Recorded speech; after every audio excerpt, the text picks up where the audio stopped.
বিপিএলে দেশের ক্রিকেটের ভাবমূর্তি ক্ষুণ্ণ করায় দুর্বার রাজশাহীর মালিক শফিকুর রহমানকে আইনশৃঙ্খলা বাহিনীর হেফাজতে নেওয়া হয়েছিল। সোমবার 25% পারিশ্রমিক প্রদান করে এবং 10 ফেব্রুয়ারির মধ্যে পারিশ্রমিক সহ সকল বকেয়া পরিশোধ করার শর্তে মুচলেকা দিয়ে ছাড়া পান আবাসন প্রতিষ্ঠান ভ্যালেন্টাইন গ্রুপের এই কর্ণধার।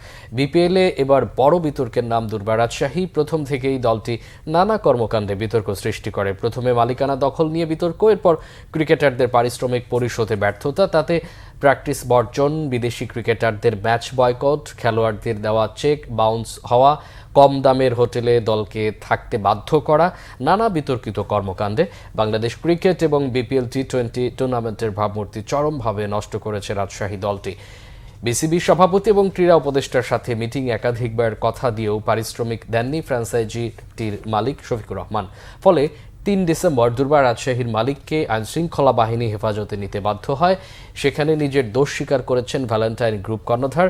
যুব ও ক্রীড়া মন্ত্রণালয়ের জনসংযোগ কর্মকর্তা মোহাম্মদ নূর আলম স্বাক্ষরিত এক বিবৃতিতে জানানো হয়েছে, 25% হারে 3, 7 এবং 10 ফেব্রুয়ারির মধ্যে 3 কিস্তিতে দলের সকল বকেয়া অর্থ পরিশোধ করবেন।